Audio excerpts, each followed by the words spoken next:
I only needed shelter, but this forgotten workshop seemed to recognize me. She was 21 and alone. No home. No savings. No family support. Just a weathered canvas bag and $3 she had counted twice before leaving the street where her belongings were placed. And with that amount, she bought a forgotten wooden bowl-turner's shed outside Shelburne, Chittenden County, Vermont in 1962, the year the place fell off county maps. The roof sagged over the workroom. The floor was buried under blackened shavings. Chittenden County condemned it in 1954 and scheduled demolition for the following spring season. Behind a double cedar wall beside the old shaving chute, a hidden compartment unopened for decades held a craft legacy, forgotten money, and a letter that would quietly change the direction of Sylvie's life. Before we continue, if stories like this mean something to you, hit subscribe. And tell us in the comments where you're watching from. We love seeing how far these stories travel. Sylvie had been shaping broken things her whole life without knowing it. She grew up near the edge of Vermont's northern forests, where winters pressed against old wooden houses and every object was expected to last longer than the person who made it. Her childhood was measured by small repairs. A loose chair rung, a cracked wooden handle, a drawer that needed patience instead of force. Her mother, Elise, kept the house with careful hands. She patched coats until the fabric became softer than when it was bought. She saved buttons in a glass jar and never threw away a tool simply because it looked worn. From her, Sylvie learned that age was not the same as uselessness. But the person who truly taught her to listen to wood was her great-uncle Marcel Voss. Every Saturday morning, when Sylvie was a child, she walked the narrow trail behind his cottage carrying a paper sack with bread and apples.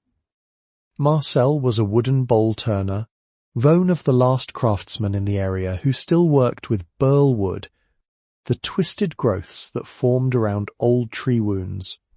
His shed smelled of cedar oil, iron, and fresh-cut shavings. He worked slowly, never fighting the grain. He would place a burl on his old foot-powered lathe, tighten the leather strap, and watch the wood reveal where it wanted to become thin and curved. Sylvie never forgot the way he handled damaged pieces. A split section was not discarded. A strange pattern was not hidden. Marcel would turn the bowl beneath the light, following the lines created by storms, insects, and years of growth. You do not erase what happened to the wood. You learn what it became. She carried that sentence with her because Marcel was not only speaking about bowls, he was speaking about anything that survived being changed. When Marcel died, the shed was emptied before Sylvie understood what had happened. His old turning tools disappeared. His notebooks were sold. The bowls he had made were scattered among relatives who saw them as old objects instead of records of a life. The only thing Sylvie kept was a small carving knife with a worn wooden handle. She had found it in a drawer after the funeral, hidden beneath a folded cloth. It was dull, but she sharpened it every year. Years later, when she rented a small room above a hardware store, she believed she had finally found a stable place. The landlord, Harold Pike, owned several aging buildings around town. He dressed neatly, spoke softly, and kept every conversation focused on numbers.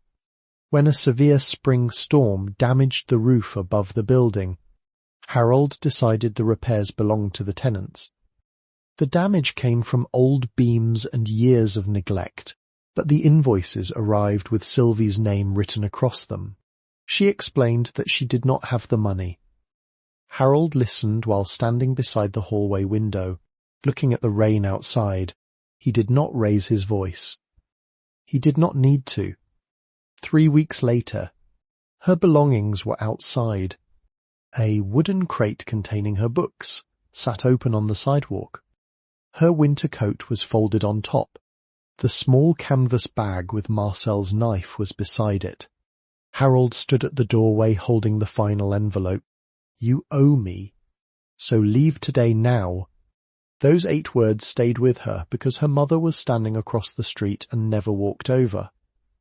Elise looked toward the ground, then toward the road, and allowed silence to answer for her. For 6 weeks, Sylvie carried what remained of her life between small towns. She slept 2 nights beneath the covered platform at a bus station in Burlington. She spent 3 evenings on a church basement cot in Montpelier after helping wash dishes. She crossed into Rutland, where she slept behind a closed workshop beneath a stack of empty lumber crates. Her money disappeared slowly. A sandwich cost $1. A cup of coffee became 50 cents. A bus ticket that once seemed ordinary became a decision she measured carefully. By the end of the 5th week, she had less than $4. By the 6th, she had only the coins in the bottom of her coat pocket and the old carving knife wrapped in cloth. The library in Burlington became her shelter during the coldest afternoons. She sat near the back shelves where old newspapers were stored and searched for work notices. Most were already taken. Then she found a classified advertisement printed in a small county paper. Wooden shed available. OLD turning property. B-wire removes structure. The price was unusual. $3. The listing mentioned a property outside Shelburne that the county wanted cleared. It was not advertised as valuable. It was not described as historic. It was simply something nobody wanted anymore. Sylvie read the notice until the letters blurred. The name of the road was familiar. Marcel had spoken about that area when she was young. He had mentioned old craftsmen who once worked there, people who shaped bowls from damaged trees and left their marks beneath the finished surfaces. The next morning, she used her remaining money to buy a bus ticket north. She did not know whether the shed would stand. She did not know whether there was anything inside. She only knew that for the first time in 6 weeks. She was walking towards something instead of away from everything. And when Sylvie reached the forgotten road outside Shelburne, the abandoned Turner's shed was waiting exactly where the old advertisement had promised. The bus left Sylvie at a gravel turnoff 12 miles from the property. There was no station, no marked entrance, only a narrow road bending between maple trees and old stone walls. She adjusted the strap of her canvas bag and began walking with the deed advertisement folded inside her coat pocket. The October morning was colder than she expected. The temperature had fallen to 28 degrees Fahrenheit before sunrise, and a thin layer of frost covered the grass along the roadside. After 11 miles, her boots were wet through. That first night, she slept in an abandoned hay barn 2 miles outside town. The old farmer who owned it had left a blanket near the door after seeing her walking alone. He did not ask questions. He simply said the wind would be worse after dark. Sylvie woke before dawn with hay beneath her coat and frost along the inside of the barn door. The next morning, she reached Shelburne. The town had changed little in appearance, though people moved through it with the quiet speed of those who knew every corner. She passed the Shelburne General Store, the Maple Leaf Cafe, Voss Hardware, Miller Dry Goods, and the old Green Mountain Supply Company, before finding the county clerk's office near the courthouse square. The building was made of pale brick with tall windows and a brass handle polished by generations of hands. Inside, the room smelled of paper, dust, and old wood. A woman behind the counter looked up. She was in her late 60s, with silver hair pinned tightly behind her head and a small scar above her left eyebrow. Her nameplate read, "Margaret Ellis, County Clerk." "You're here about the old Voss property," Margaret said. Sylvie nodded. The clerk removed a folder from the shelf behind her. It was thin, worn, and tied with faded blue string. Before placing it on the desk, Margaret looked at her carefully. "Before you sign anything, you understand what you're buying?" Yes, ma'am. You understand the county has condemned the structure? Yes, ma'am. You understand there is no guarantee the building can be repaired? Yes, ma'am. You understand you're responsible for removing all remaining debris if you choose to restore it? Yes, ma'am. Margaret studied her for another moment. You understand this is not a home yet? Yes, ma'am. The clerk nodded once. Good. The papers were placed in front of Sylvie. The deed was older than she expected, written in careful black ink and marked with a brass county stamp that left a deep impression beside the signature line. Margaret guided her finger across the map. The road ends here. Follow the old walnut trees. The shed sits beyond the creek. There is no electricity. The well may or may not work. Sylvie signed her name. The brass stamp came down with a quiet sound, not dramatic, just final. Margaret reached for the folder again, but stopped when she saw Sylvie's surname. Voss. Sylvie looked up. Yes, ma'am. The clerk touched the paper gently. Your great-uncle Marcel Voss? Sylvie froze. How do you know him? Margaret leaned back in her chair. Because 30 years ago, he was the last person who asked about this property. She opened another drawer and removed a small yellowed card. Your uncle came here every spring. He believed the old craft was not finished. Sylvie looked at the card but did not touch it. Why didn't anyone tell me? Margaret folded the card again. Some people leave behind objects. Some leave behind questions. The clerk returned the deed. Go see what he left. The walk to the property took another hour. The road Margaret described was barely a road at all. It was a narrow path covered with fallen leaves and bordered by old walnut trees whose branches stretched over the trail like a wooden ceiling. Halfway there, Sylvie met a neighbour repairing a fence. His name was Thomas Bell. He wore a faded wool cap and held a hammer with a broken leather grip. You are heading to the old Voss shed, he said. Yes. Thomas glanced toward the woods. Nobody has lived there for years. A black dog beside him lifted its head and watched her quietly. Thomas gave a small nod, still standing, though. Then he returned to his fence. The shed appeared near the edge of a small clearing. It was larger than Sylvie expected. The building measured roughly 30 feet long and 20 feet wide, built from hand-cut pine beams darkened by decades of weather. The roof sagged near the centre. The stone chimney leaned slightly east. Above the entrance hung a wooden sign with faded letters. Vossball Works. The letters were almost invisible beneath moss. Sylvie stood there for a long time. Then she opened the door. The first thing she noticed was the smell. Wet wood, old ash, cedar oil trapped beneath years of dust. The air inside was cold enough to sting her fingers. Light entered through broken boards along the wall and touched the thick layer of shavings covering the floor. Her hand moved across the nearest workbench.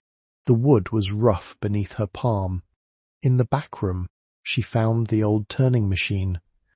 It was enormous, made from iron and oak, with a foot pedal covered in rust. The leather strap hung loose beside it. The silence inside the shed was not empty. It carried the shape of work that had stopped. That night, Sylvie slept on the floor beside the old machine. She used her coat as a blanket and placed Marcel's carving knife beside her. The temperature dropped below freezing. The wind moved through the gaps in the walls. But before she closed her eyes, she noticed something carved into the edge of the workbench. A small mark. The same symbol Marcel had carved into every bowl he made. A simple shape. A reminder. The forgotten place had not forgotten everything. It was waiting. The first 3 days were not spent restoring the shed. They were spent learning what had survived. On the first morning, Sylvie carried 2 buckets to the old well behind the building and lowered the rope carefully. The water was clear but carried the taste of minerals from the stone beneath the ground. She cleaned the bucket, tested the rope, and marked the depth on a piece of scrap wood beside the door. The outhouse stood 20 yards behind the shed, leaning slightly toward the creek. The door still opened, though the hinges complained each time she moved it. She repaired the latch with a strip of leather from her bag. By the third evening, she knew the sounds of the floor. The board near the front door gave a sharp crack. The plank beside the lathe creaked slowly. The section beneath the rear window remained quiet. The building had its own language. She listened. She learned. On the fourth day, she walked into town carrying a list of supplies she had written on the back of the classified advertisement. The hardware store sat between the cafe and the old dry goods shop. Voss Hardware had a narrow front window filled with hand planes, nails, and glass jars of small metal parts. Inside, shelves reached almost to the ceiling. Every drawer had a handwritten label. The owner was an older man named Walter Crane. He had a missing front tooth and wore a brown leather apron with one pocket permanently stretched from years of carrying screws. He looked at Sylvie's list. Then he looked at her. Voss shed. Yes. Walter placed the paper down. My grandfather bought tools from Marcel. Sylvie looked up. Really? Walter nodded. He never rushed a piece of wood. Drove customers crazy. For the first time in months, Sylvie smiled. Walter opened a drawer and pulled out a small booklet. The old repair manuals were never meant for shelves. They were meant to be used. Sylvie reached for her purse. I need to pay. Walter shook his head. No, I cannot take things without paying. You're not taking things. He placed the booklet in her hand. You're keeping something going. Then he opened a credit ledger. You pay when you can. Sylvie looked at the empty line beside her name. I do not know when that will be. Walter handed her the pencil. Neither did most people when they started. The first supplies were simple. Lime wash, $3.25. A chimney brush, $5.40. A small bag of nails, $2.10. Sandpaper, $1.35. A metal scraper, 4 Toms and 1.80. A jar of wood oil, $6.25. She carried everything back through the trees. The chimney was the first danger. The old mortar between the stones had weakened. When Sylvie tapped the joints, grey powder fell like dry flour. She spent 6 hours examining the damage before making a decision. The chimney would not hold another winter without repair. Using Walter's instructions, she lowered a brush through the flue and worked from top to bottom. Each pass removed layers of black creosote that had built up from years of smoke. The work was slow. The soot covered her hands. The inside of her sleeves turned dark. She stopped every hour to breathe fresh air outside because the smell became too heavy. By sunset, she had filled half a bucket with hardened creosote. The next morning, she rebuilt the damaged section using salvaged brick and fresh mortar. 3 days later, she tested the chimney. The smoke rose cleanly. For the first time since arriving, Sylvie made a fire. She cooked a simple meal in a small iron pot. Beans, bread, a little butter. Nothing special. But she ate sitting at the old workbench, with the fire warming the room, and the shed no longer felt like a place she had borrowed from the past. It felt like a place that had accepted her. During the second week, she began clearing the workroom. She did not remove everything. She kept only what seemed connected to the hands that had been there before. A foot-powered pole lathe with a repaired wooden pedal.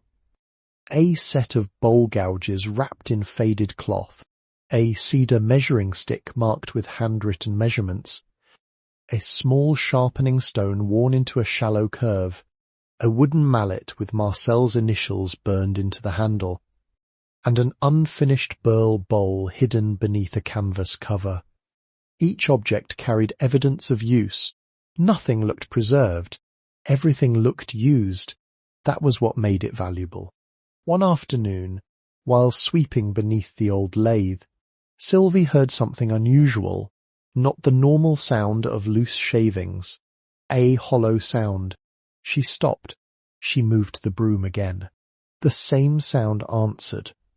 She removed the remaining shavings and examined the area beneath the shaving chute.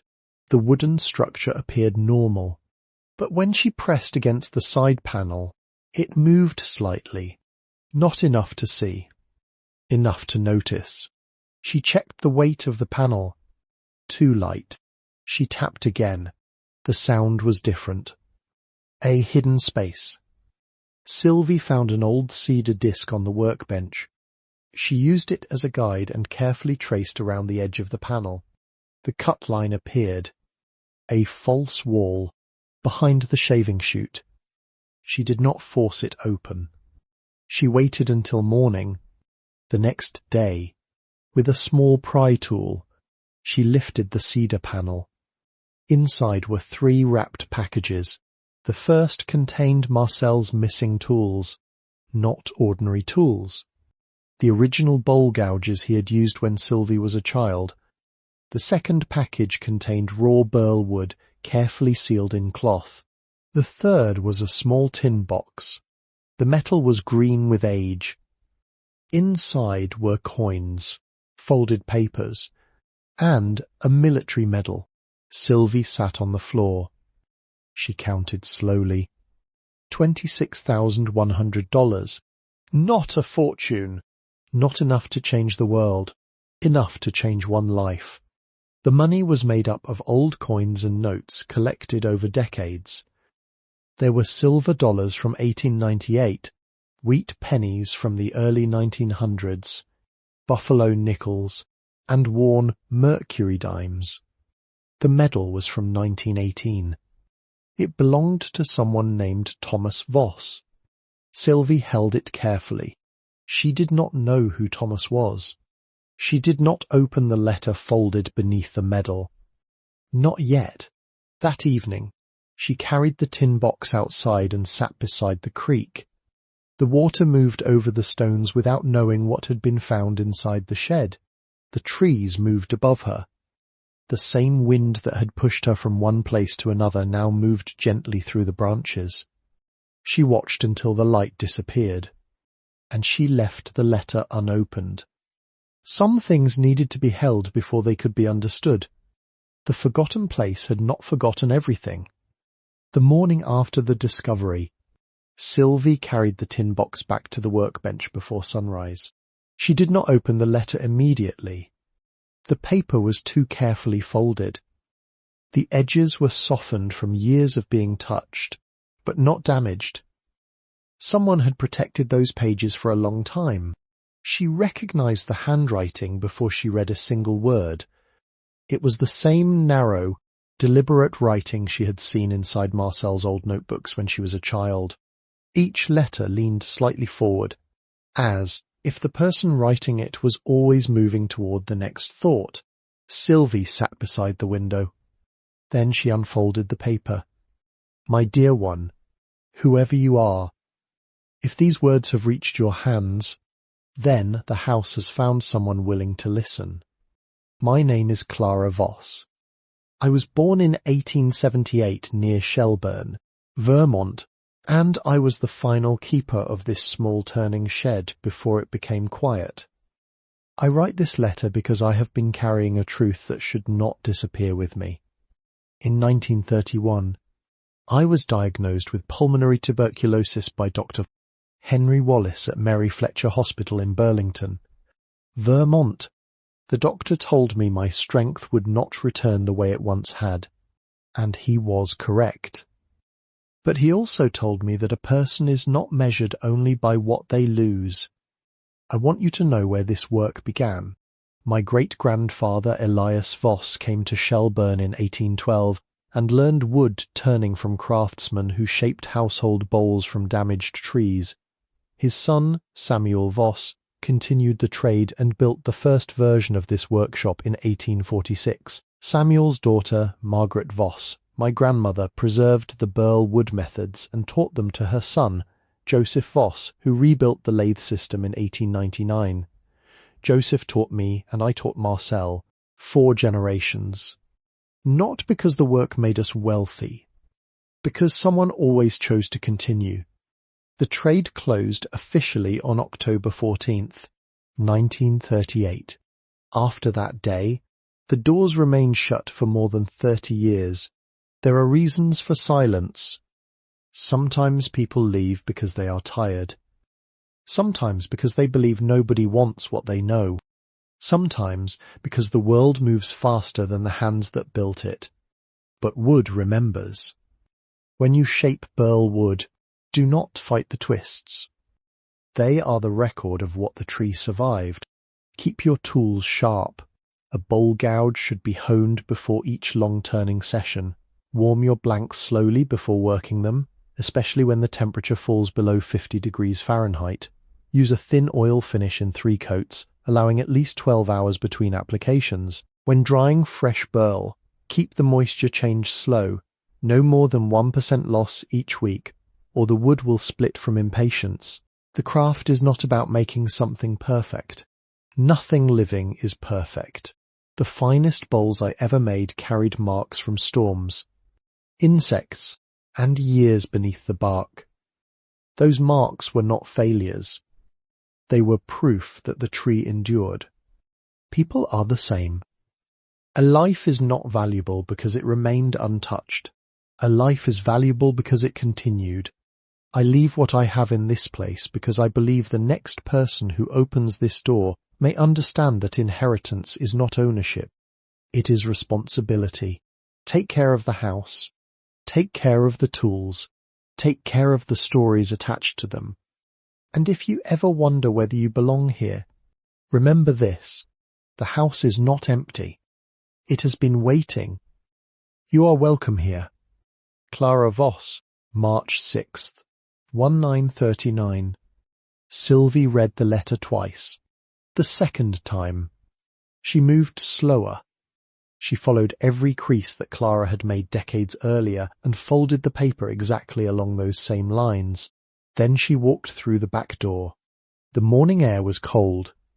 Behind the shed, near the walnut trees, she found a small flat stone marker partly covered by moss. She cleaned it carefully with her sleeve. The carving was simple. Clara Voss, keeper of the work. Sylvie stood there with one hand resting on the stone. She did not say anything. She did not need to. Inside the shed, she returned to the workbench and opened the wrapped tools from the hidden compartment. The first object she chose was Marcel's old sharpening stone. She placed it beside the lathe. Then she lit the small oil lamp that had been hidden with the heirloom tools. The flame was quiet. The light reached across the room.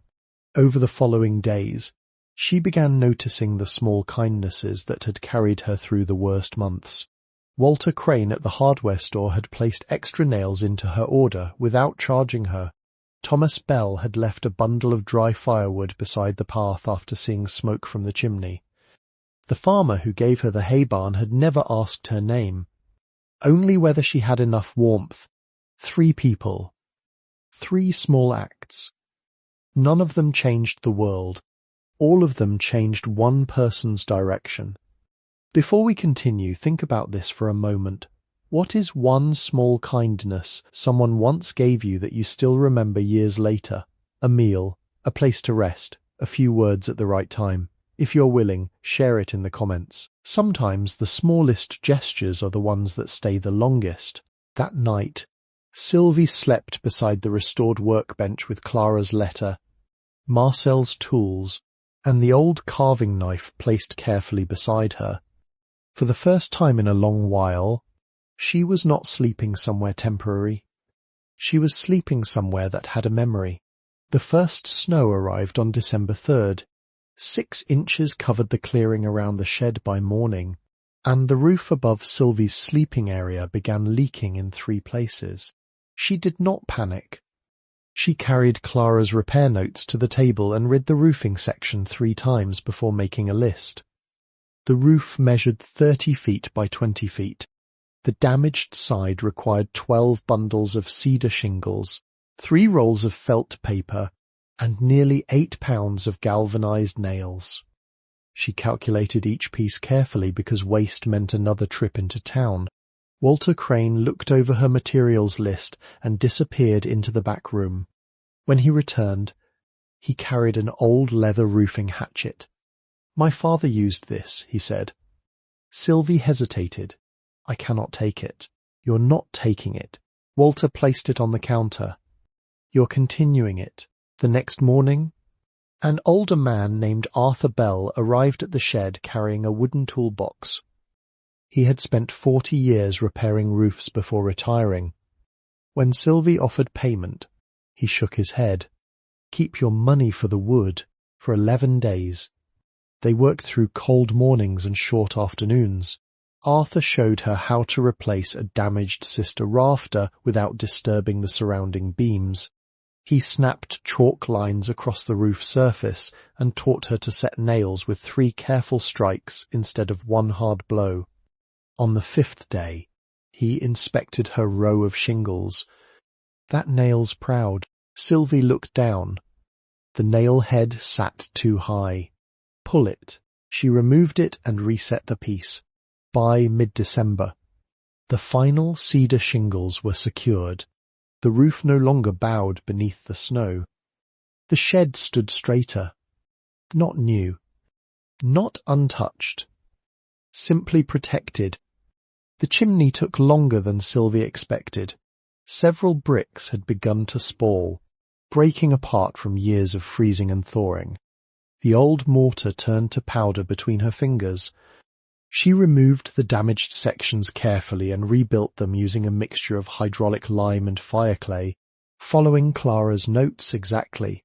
The ratio was 3 parts lime mortar to 1 part fireclay. The work continued for 3 weeks. Most mornings, the temperature stayed in the 20s Fahrenheit. Every 15 minutes, Sylvie stopped to warm her hands because her fingers became too numb to grip the trowel properly. She worked slowly. The chimney did not need speed. It needed accuracy. At the end of January, she built the first test fire.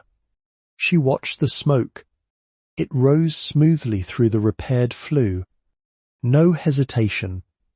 No dark clouds. The chimney was breathing again. The floors were hidden beneath decades of dirt and old stains. When Sylvie lifted the first boards, she found white pine planks beneath, still solid despite their age. The boards had been secured with hand-cut rose-head nails. She rented a random orbit sander from Walter's store for $14 per day. The work required patience. The first pass used 80 grit paper. The second used 120. The final pass used 220. Each stage revealed another layer of the original wood. After sanding, Sylvie applied 3 coats of oil finish, allowing the surface to cure for 48 hours before moving furniture back. The dark boards slowly changed, brown, then warm honey, then a deeper shade approaching mahogany. One morning, after a difficult night repairing warped sections, Sylvie woke without the strength to work. She walked to the marsh behind the property. A great blue heron stood at the water's edge. It remained perfectly still. Sylvie sat nearby for an hour. She did no work that day. The floor waited. The windows became the most careful restoration. There were 8 in total. 3 had no glass. 4 had deep cracks. 1 original pane survived from 1788. Sylvie cleaned that final window but never removed the glass. It remained exactly where an earlier hand had placed it. For the replacements, she used traditional glazing putty with DAP 33, pressing it carefully around each pane. The sash cords required more attention. She installed 1/4-inch cotton cord and tied each counterweight using a figure-8 knot, the same method described in Clara's notes. Each window took a full day. The last one was finished near sunset. Sylvie cleaned the glass and stepped back. Outside, a chickadee landed on a walnut branch. It stayed there for several seconds, looking through the restored window. Then it flew away. Inside the shed, the winter light entered differently. The rooms were still old, still marked, but they were no longer abandoned. The walls revealed their age after the windows were repaired. Beneath the faded surface was hand-split oak lath, still holding traces of the original horsehair plaster. Sylvie removed only what had failed. The first patch collapsed. The second cracked overnight. The third separated from the wall after a week. She returned to Walter Crane. He opened an old storage cabinet behind the hardware counter and found a forgotten bag of horsehair from an earlier repair project. Some things wait longer than people expect, he said. Using lime plaster mixed with the horsehair, Sylvie rebuilt the damaged sections slowly. The first coat was scored after application to create a surface for the next layer. The brown coat measured 3/8 of an inch and required a 72-hour cure. The final finish coat was 1/8 inch thick. She touched the smooth surface after it dried. These patches will hold another 100 years. The words were quiet, but they belonged in the room. By March, the shed was no longer completely silent. Not because crowds came, because small kindnesses found their way there. Doris from the Maple Leaf Cafe had silver hair cut close around her ears and always carried a pencil behind one ear. Every Thursday morning, Sylvie found 2 paper bags sitting beside the front door. Bread. Soup. Sometimes a small piece of pie. When Sylvie tried to pay, Doris shook her head. Pay me in candles when the shop reopens. She never explained why candles mattered. She never needed to.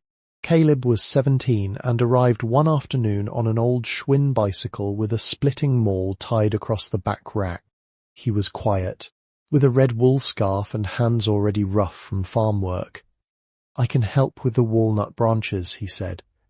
Sylvie reached for her purse. He stepped back. No. Then he looked toward the shed. My mother said, about your grandfather. That was all he offered. Sylvie understood. Some people carried stories they were not ready to tell completely. Reverend Boyd passed the property each morning on his walk into town. He was a tall man with a worn black coat and a wooden cane polished smooth from years of use. He never entered. He simply tipped his hat. One morning, he stopped. He looked at the restored chimney, the repaired windows, and the old sign above the door. Then he placed his hand on the fence post. May the work remain. 4 words. A prayer. Then he continued down the road. Sylvie waited until February 11th before opening the cellar entrance. The frozen ground had finally softened enough to work. The cellar beneath the shed measured 12 by 15 feet, with a fieldstone floor and 7 granite steps leading downward.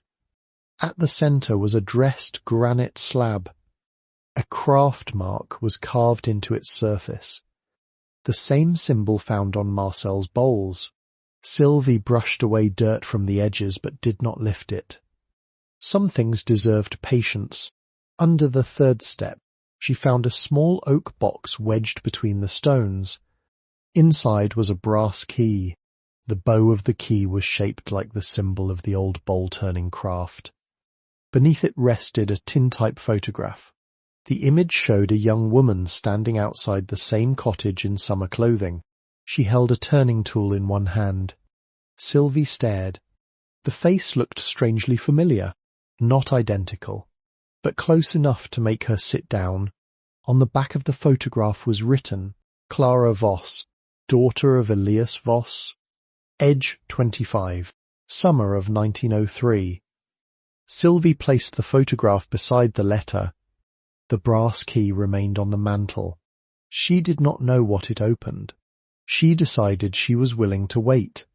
By April, the snow had disappeared. The creak became louder. The walnut trees developed small green catkins. For the first time since arriving, Sylvie considered beginning the full craft again. She had the tools. She had the knowledge. She had the room. But she chose not to rush. That spring, she would spend only 1 coin from the hidden box. 1 small purchase of materials. 1 small practice piece. She would learn the rhythm before asking the wood for anything. The house had waited decades. It could wait a little longer. The house was patient. So was she. 2 winters later, in December 2024, the first completed heritage craft object rested beneath the restored workshop window. It was a small burl wood bowl. Not large. Not perfect. The rim carried a natural curve where the grain changed direction. Sylvie had followed the wood instead of forcing it. She finished the piece with 3 thin oil coats, allowing each layer to settle before applying the next. When she held it beneath the morning light, the scars in the wood became the most beautiful parts. The interior of the cottage was finely whole. The floors carried their warm mahogany tone. The chimney burned cleanly. The windows held winter light. The old lathe stood beside the workbench, not as a museum piece, but as a tool waiting for hands. The brass key remained above the fireplace, until one afternoon, Sylvie noticed something beneath the walnut tree, a small iron plate. She had walked past it many times. The key fit. Behind the plate was a narrow wooden compartment. Inside was a folded 48-star American flag and another letter. The paper was dated November 11th, 1100 and 100 and 100 and 100 and 100 and 1 900 and 1 Noi, nos. Long, this, long,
It had been written during the final days of the First World War by Joseph Voss, Clara's brother, who had served overseas.